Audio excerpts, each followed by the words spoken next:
First of all, I'll just give you a general idea of my speech. I'm just going to go into various kinds of debts and kind of just give you guys awareness of what the average debt load is.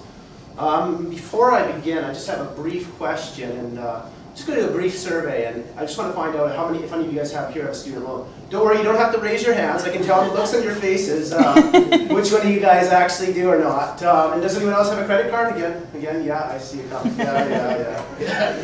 So it's just to give you an idea. Like it or not, you know, there's quite a few figures that you can throw around. Average is, of course, spreads across the whole population, and I'm just going to present you with some of these.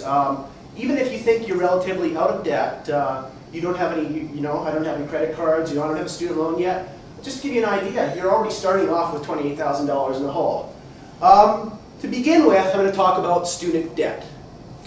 Student debt, an average university student, once on graduation, has, if they've taken out any form of financial aid, has a $20,000 debt to their name. If you're talking about college students, on the other hand, a lot more are working part-time at the same time. So that number is much lower, $13,000 in debt, just to begin with. This is the average, of course. This, some people, and I was lucky on the other hand, that lucky or unfortunate, that I wasn't able to get any financial aid because of my parents' income until I was in my final year of university when I took it. But at that point, it still ended up ringing up. And I have a lot of other people, and I know 4 or 5 years into it, it goes to a maximum of about $50,000, $60,000. It's not just the rising price of education, you know, as lifestyles and as your cost of rent goes up, so does everything else. And another surprising fact on top of that now is that just besides government aid, about 40% of students nowadays are looking to credit cards or looking to other forms of aid to get them through this university. And that's a surprising, because it's not unlike financial aid you might get from the federal government or the provincial government. Interest starts right away. So these guys, as they're going through there, are already paying interest on their loans.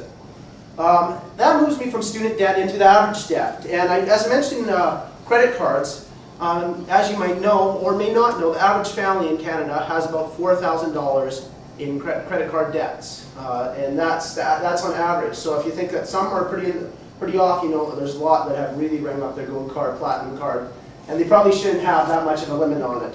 Another source of debt for an average family is car payments, and that usually runs about $12,000 on average across Canada, which is quite a substantial figure.